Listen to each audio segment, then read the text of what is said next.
Sabi ko, palit ulo. Ibigay mo ang sauce mo. Hindi, sorry ka. Pero kaya mo po maghanap. Hindi mo kailangan maghanap kasi may source ka. Tumigil ka! Dalawang lang kang pinapantayan. Ano ka ba? Amin sir, amin na. Hindi, amin na sir. Amin.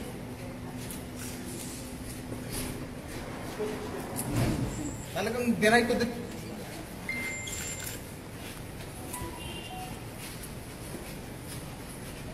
Pag-uusap tayo sa hindi ganitong sitwasyon, meron akong ipapakita sa iyo para matahimik ka talaga. Puro ka deny ng deny eh. Nandyan na nga eh. Ang dami CCTV o, ang dami camera. Ang dami pag-uusap.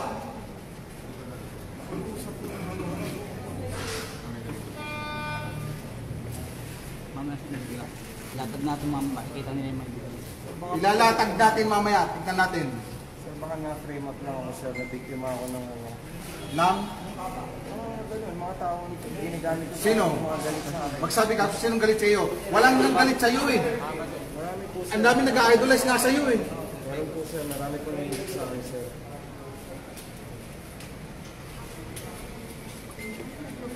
Idol kita, pero nung nalaman ko, wala. Galit na rin ako sa iyo. Del, tabi niyo to. Sabi niyo na to. Yung papel, yung papel. Ilagay ito para may hangin. Dito. Dali nyo ito, para may hangin. Sino ano nito? Sino arrestin niya kanya? Ito sa hilang Ben. Dito na lang. Ayun pa siyang Ben. Lipat sa gitna, para maluwag. Lipat sa gitna. Lipat. Dito na lang. Mainit yan.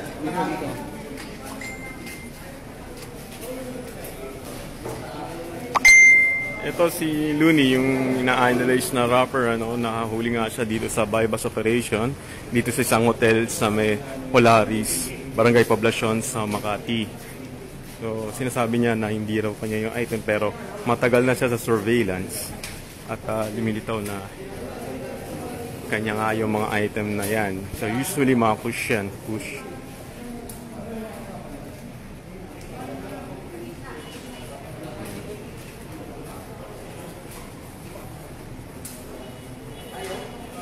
So kasama ni Looney na naaresto yung mga kasama niya, may DJ. Ito yung mga kasama ni Looney.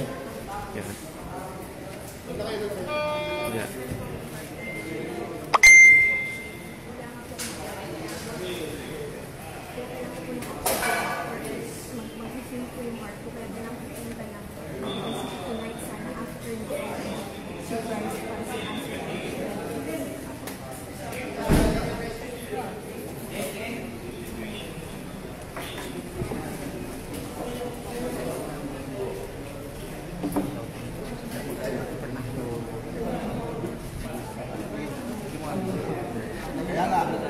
Kaya nga, ako kausap mo.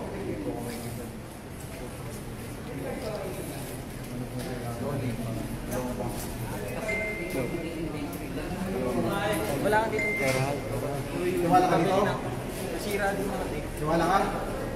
Tiwala ka dito? Tiwala ka dito? Galing mo na ito. Nagapasig kayo lahat, di ba? Oo. Nagapasig ako.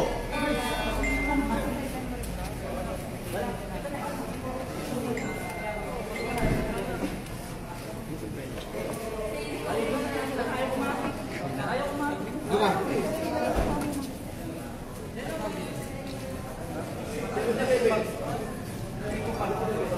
Pero yung malapat na parang mga...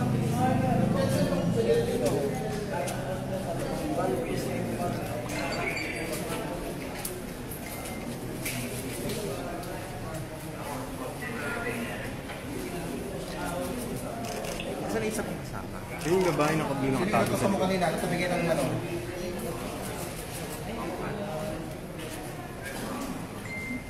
Pare lang po. 100. Buhay kasama yung ano. 100 pati ilang piraso. Hello. Kirby.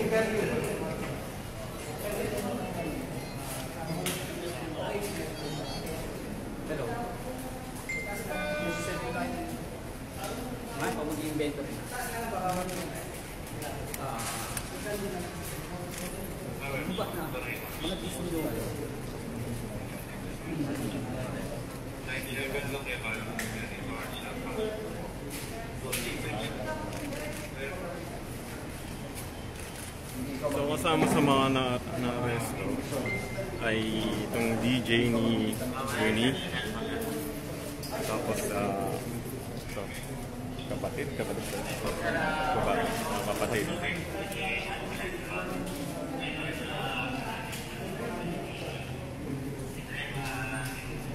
Asan na yung magkano dito? Lagay nyo naman. Ayaw kumapit. Bumili. Ayaw kumapit. Mga isang set yung magkano? Pwede pa lumaki yan sir pag 60. Pag dispose na ganito, mga 7. Pang 10. Ito. Ang mga pusher, 1.5 na yung ganito. Ayun, Yung gamit na yun. Kailan ka maling kumamit? Saan? Kailan ang last na tugtog mo mga September 7. August 31. Bahala pa. May sabi na tayo. Parating pa lang ito eh. Mataputan ko lang sana. Sige doon. Doon. Kaya ang pinigil sa amin, 100,000. Grabe viewers ko. 23,000. Magdudugtong-dugtongin natin lahat ng mga mamaya. Hindi talaga. Talaga hindi ko aminin. Ngayon lang nakita ng viewers 24,000 bonus na yung ano. sa live. Nakuha nyo na yung 25,000 7,000 na sir. viewers.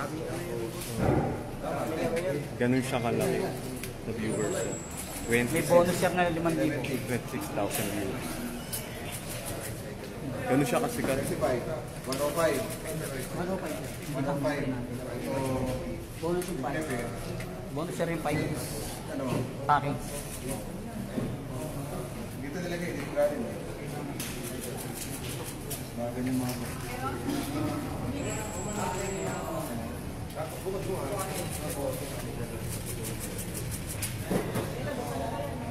High grade nito naman.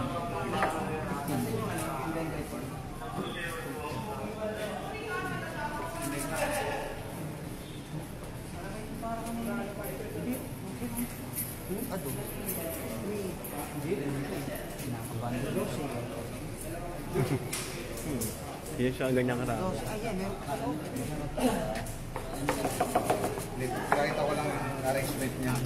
Pero, Ilan ba yan?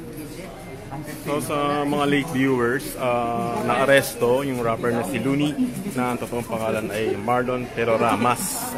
Kasama sa na-aresto ang 4 na iba pa dito sa isang basement ng parking lot ng isang hotel dito sa Makati. Ang mga nakuha kay alias Looney at sa mga kasama niya ay push, high-grade marijuana na push, at bypass money.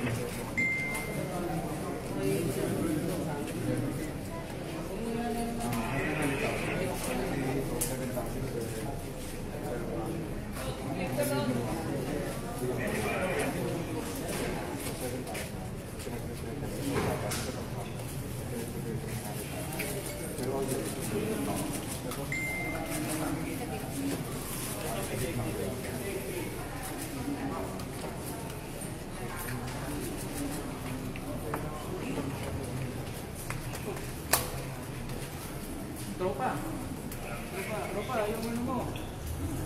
Sabunay.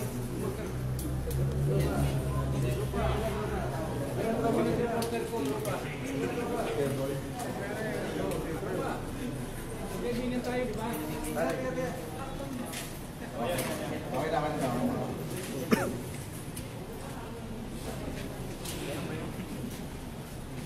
Very good. 47K.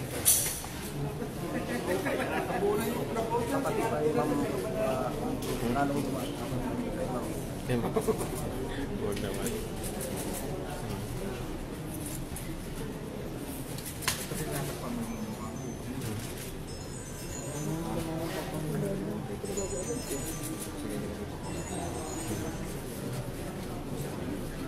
Sir, ano kayo ni Leonie? Ano po, nagtatrabaho po kami sa kanya po. Ano ka? RM po. Ano? RM po. Ano yung RM? Ano po, nag-assist po sa lahat ng bagay. Event. Sa Ano ka? Rapper din? DJ? minsan nag-ano po din ako ng bahay. So, bawal. Sige, salita lang kayo para lahat ng sabihin nyo ay magagamit laban sa inyo talaga. Sorry, we're not getting interviews. Okay, okay. Oh,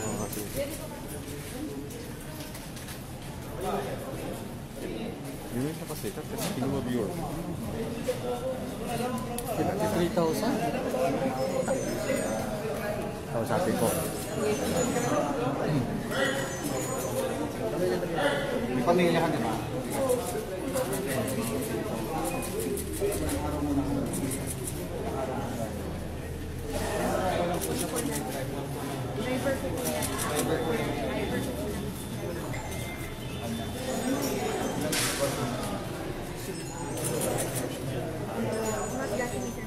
We're not getting interviews. Kaya, alamin mo, basta kumita ka lang ng pera. Ano to, nagdadrive ng libre? Eh di, ito lang hanap buhay niya. Driver of the year, hindi pa yung driver ng kapatid. Yeah, audio. Sino yung nagdadrive mo?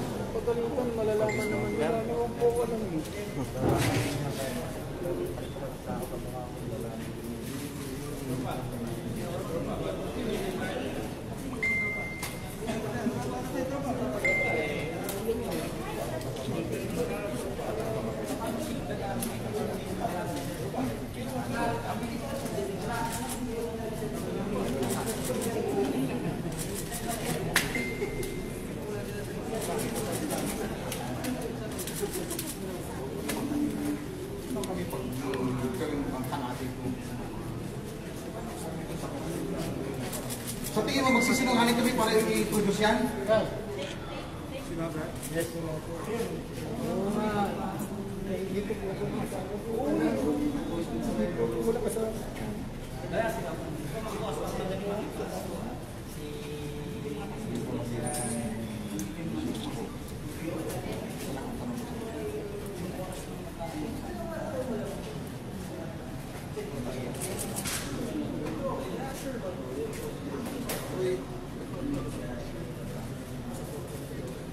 Ba't ganyan ka? Nagipambuno ka?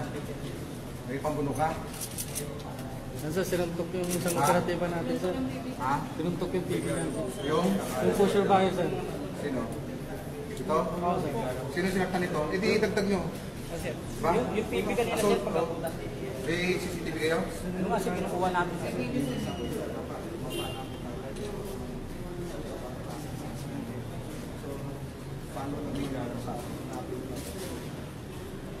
Ipakilala ang pulis na.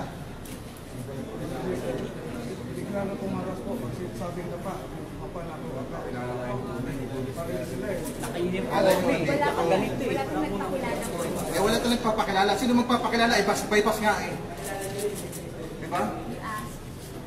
O sige, salita kayo, salita. Ayan ang mga media, sa harapan. You deny it. You deny it. Deny nyo.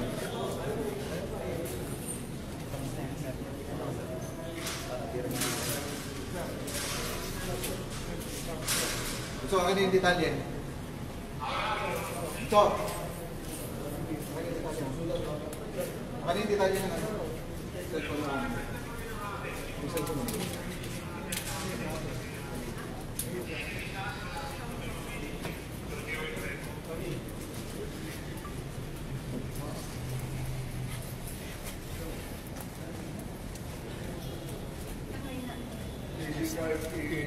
David Rizon.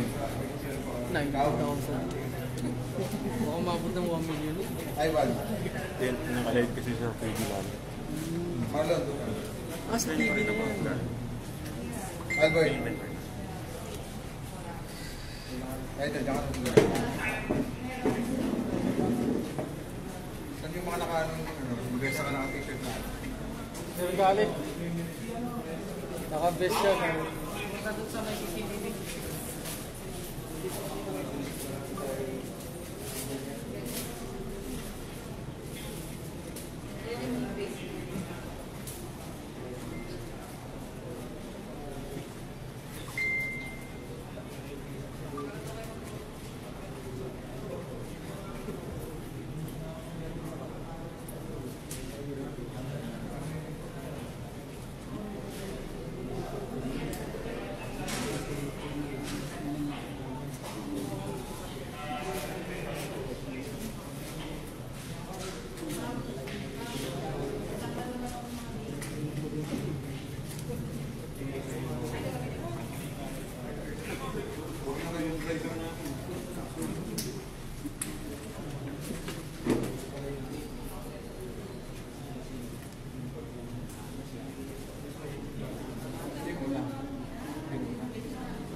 Lalong di rin na.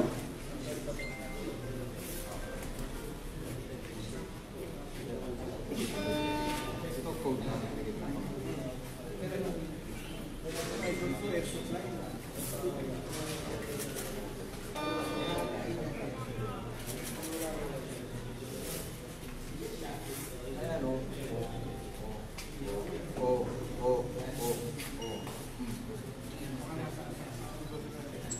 Sabihin na hindi sila.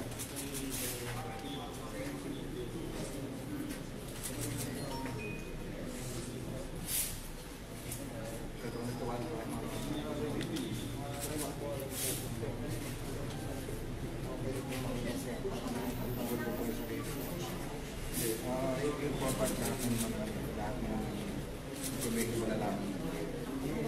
So, officially. Ito kasi ginagawa natin dito.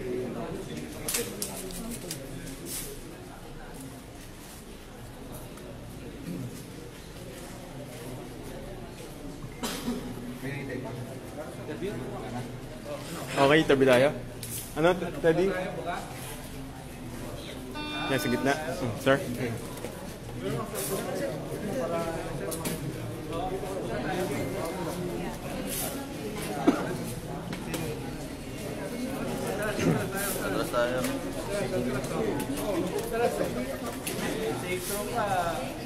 Hindi ko memory sa pangalan.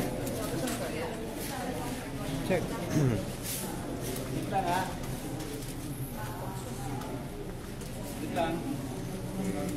Ganda ba? Okay. Saglit lang. Okay.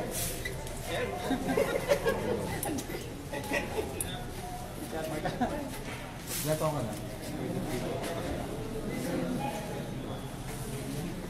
Sige sir, pa-initial po, paano natin na-aresto si Looney at yung mga kasama niya? Yes, almost 1 month na namin sinusubaybayan lahat ng mga gigs niya. Nagsimula ito sa isang confidential information na ipinarating sa amin na alam kung ano yung mga ginagawa niya. Actually, malapit ito sa kanya, kay Looney, no? Itong si Marlon. So, from there, nakuha namin yung informasyon at doon kami nagsimula ng mga kung ano yung mga susunod na gagawin. Then, continuous na binibigyan kami ng mga informasyon kung saan yung mga susunod na gig niya, kung sino yung mga kasama niya, kung ano yung mga sakyan niya, at kung ano yung sistema nila. So, ifinid lahat sa amin yan. Then, comes bago magkatapusan ng August, nagkaroon siya ng gig dito sa Makati at pinuntahan ito. Pinuntahan ng mga operatiba natin. Yun na yung mga karoon ng contact sa kanya. So, na-confirm at na-validate ng mga ating operatiba ng STEU yung kanyang mga activities. But during that time kasi, hindi pa prepared yung STEU. So, hindi pa namin nakukuha lahat ng impormasyon na makuha namin para isagawa ang isang bypass. noong September 7, nagkaroon ulit siya ng isang gig dito sa Makati, no? Hindi siya namin sa subaybayan dahil biglaan na binigay sa amin yung impormasyon at hindi kami nakapag-prepare. Ngayon, meron siyang activity dito uli sa Makati. Kung makikita nyo, puro Makati ang dahil tumutugma ito sa lahat ng impormasyon na ibinigay ng ating informant na karamihan ng mga activities niya ay ginagawa dito sa Makati at isinasabay niya yung kanyang pag-distribute ng mga ganitong klaseng kontrabando, itong kush na to, itong high-grade marijuana na to. So, nung nalaman namin, namin itong bypass operation at pag nagkasunduan, meron silang usapan. May makikita nyo mamaya sa mga usapan sa cellphones at saka na pinag-prepare kami ng 100,000 na halaga dahil yun ang kapalit ng kanilang bibigay na marijuana na kush. So, dumating yung oras, dito ang usapan, dito sa building na ito, at yun nga, isinagawa itong bypass operation para nagkaliwaan lang. Then from there, dahil alam na namin lahat ng mga information kung ano yung style nila, ano yung sistema nila, so we were, sinigurado namin na may dala-dala siya bago namin inabot yung pera. At yung anong kaliwaan ay isinagawa na kagad itong pagduduri sa kanila. Bali, during gig ba ang bentahan o bago mag-gig? Paano ba, sir? Merong kami mga impormasyon na isinasabay ito. Ginagits either before or during or after. Itong nangyari ito before the activity na sasagawa niya dito sa Makati. Kasi dumating sila, nag-park sila dito, ito yung kanyang sakyan, yung Subaru na kulay red. From there, lumabas sila, dumating na ating operatiba na mga posture buyer at nagkaliwaan itong Ito yung ating mga hinanda na bypass money, yung iba dyan, budel money, at ito yung mga nakuha natin sa kanya. Ito yung sistema niya, no? Nilagay niya itong mga items dito sa loob, mga nakaganyan ka. So isiniksik niya itong 15 sachets na ito, itong mga 15 tea bags na ito ng mga push dito sa maliit na kahon. At yung kahon na to nakatakip at binalot na parang regalo. So nung inabot itong pera at inabot na rin itong laban. More than naman, almost siguro almost a month na namin siguro yan. Kompleto kami sa mga impormasyon at very reliable yung ating pinagbigay dahil kasamahan nila yung nagbigay sa amin. Nanlaban pa raw, sir? Nanuntok pa raw? Isa sa kanila ay nanlaban. Itong ipagsuntukan yung puso buyer. Dahil nung sinabing dumapa na pinapadapa sila, siguro hindi nila akalain na ang transaction nila ay isang pulis, bigla sila, nasuntok niya yung ating pulis. Isasama na rin natin ito sa ikakaso natin sa kanila. Yes, nakakasama ng loob dahil personally kilala ko yung tao. Maraming nag-idol sa kanya. Meaning, madali siyang makahikayat ng mga nag-idolize sa kanya dahil sa sikat siya at talagang napanood ko itong mga ibang at narinig ko itong mga kanta niya ay talagang magaganda ang Yun nga lang ay nagamit na sa ibang kaya hindi natin alam na meron pa rin siyang mga activities na mga ganito. Sa mga artist na katulad niya, sir, anong pinagbibigay? Meron naman tayo mga listahan sa kanila. So, sinusubaybayan din sila.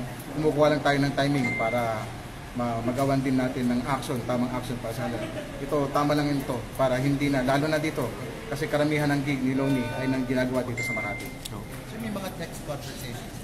Yes, may mga conversations tayo. Ipapakita namin. Hindi namin lahat may ibibigay sa inyo, pero during the inquest, ilalagay namin lahat. Kung paano nagsimula, kung paano nang ipagkilala. Pero kami mga pictures yung sa mga gigs niya. Yung mga previous. Kasama siya. Okay, sir.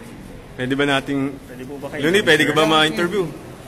Bigay mo naman yung site mo. Oo. Sige, lapit ka rito. Abogado natin. Hindi. Pwede mo i-deny. Sige, lapit ka rito. Oo. Tinatapos natin lahat yan. Yes. Ano ba na? Lapit ka rito, lapit ka para maano.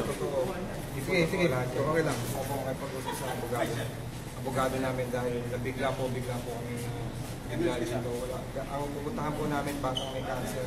Yun ang pagkakaalam ko ngayon. Bigla po kami. Sino ang kausap mo? Inassault. Sino ang kausap Kapatid mo ko sa yung may kausap. Sino ang kausap mo para pumunta dito? May nag-message po sa akin na Kay Dubria, sabi niya na may nag-idol daw sa kapatid ko.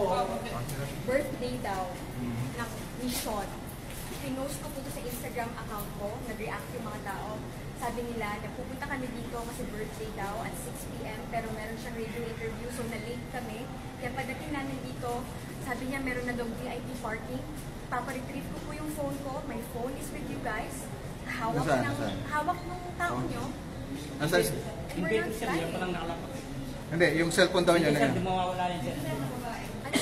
Hawak-hawak. Yes, yes. Nakapost po yan sa Kahit social naburay media naman yan, account makikita ko. naman yan, marirepeat nakapost natin yan po yan lahat sa yan. social media account ko. Napupunta So, positive kami na sa nagpunta isang kayo dito. Cancer patient, leukemia, Sean yung pangalan niya. Tapos pagdating namin sa parking lot, bigla na lang kami Tama, kinuyog ng mga 20 to Tama. 30 guys.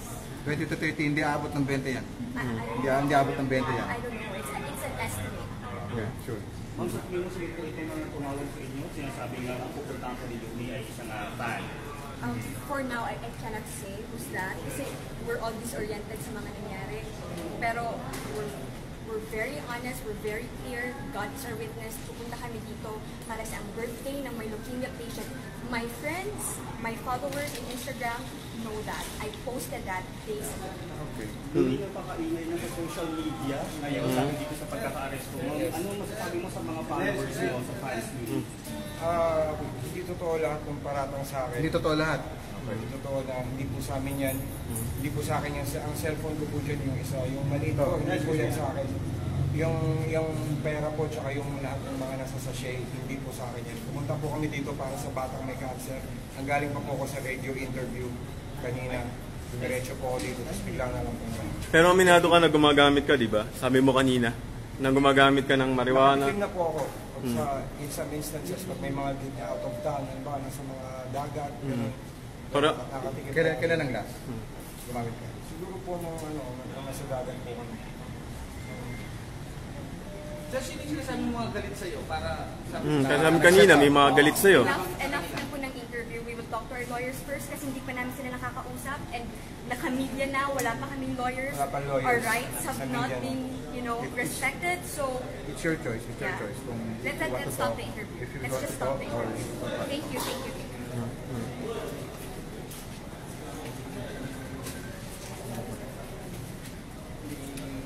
wala pang marking. Nakabili na kayo? Meron na siya kumukuha. Iyan na yan na para yung pipirma sa inventory nyo para makalit sa inyo. Isa si Chairman. Sorry? Nakasulog na? Matipid. Wala ka yan, matipid.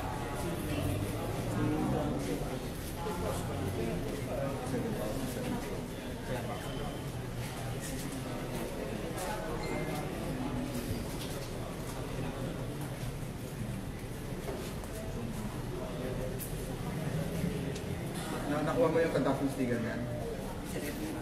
So, ayon sa Makati PNP, dumaan sa matinding surveillance ang grupo ni Luni bago sinagawa itong bypass operation. Ilan sa mga nakuha sa kanya itong high-grade marijuana, tinatawag nila na kush, at saka bypass money na abot nga sa 100,000 pesos. Nangyari ito sa parking lot ng isang hotel kung saan daw ay may imimit na isang cancer patient sana si Luni at ang kanyang mga kasama. Pero naganap na nga yung bypass operation at nahuli na nga sila. Si Luni at ang apat niyang kasama ang mga na-arrest, including yung driver niya at ang babaeng to, ang papaypay. At yung DJ, sabi DJ at mga kasama niya sa trabaho ng dalawang nakaitin.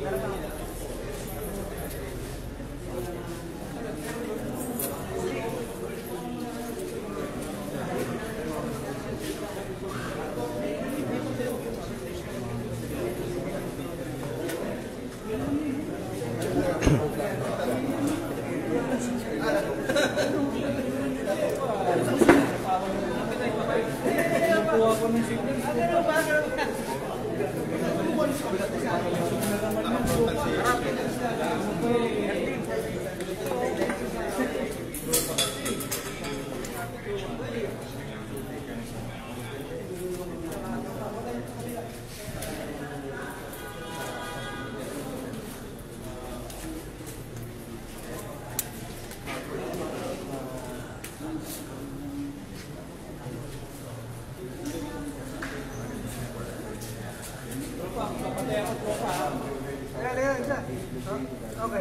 okay.